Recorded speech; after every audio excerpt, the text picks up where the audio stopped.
রাজধানীর বনানীতে এফআর টাওয়ারে আগুনের পর নড়েচড়ে বসে প্রশাসন। আজও ওয়ারী ও বনানীতে বেশ কিছু বহুতল ভবনে তারা অভিযান চালিয়েছে।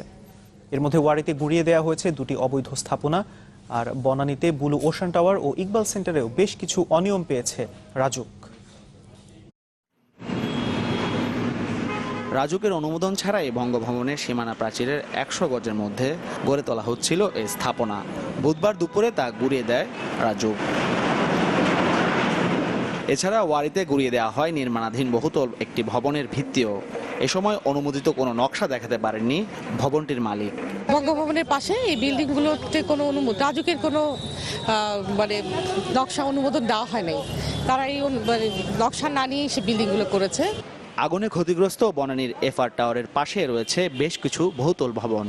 এর মধ্যে নকশা মেনে নির্মিত না হওয়া ব্লু ওশান টাওয়ারের ঝুঁকিপূর্ণ হিসেবে চিহ্নিত করেছে ফায়ার সার্ভিস।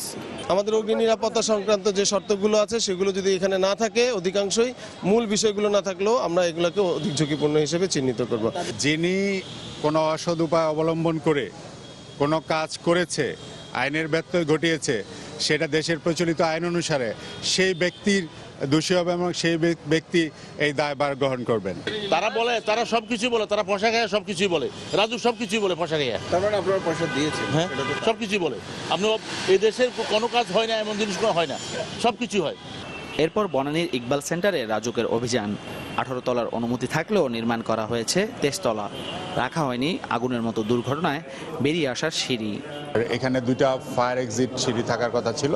এই দুইটা ফায়ার এক্সিট সিঁড়ি এই বিল্ডিংয়ে স্থাপন করা হয় নাই বা নির্মাণ করা হয় নাই। এতে নিজেদের ভুল স্বীকার করলেন ইকবাল সেন্টার কর্তৃপক্ষ। এতদিন হয়নি এটা অবশ্য আমি বলতে পারবো না, তবে হওয়া উচিত ছিল, হয়নি, সেটা আমাদের ভুল, আমরা সেটা করে ফেলছি।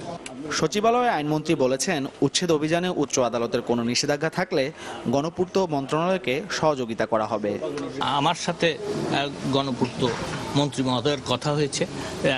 তাকে আমি বলেছি যে যখনই আমার প্রসিকিউশন টিম, অ্যাটর্নি জেনারেল অফিসের সাহায্য লাগবে এই সব মামলা দ্রুত নিষ্পত্তি করার জন্য আমরা সকল সহায়তা তাদেরকে দেব। মাহফুজ কামাল, চ্যানেল 24, ঢাকা।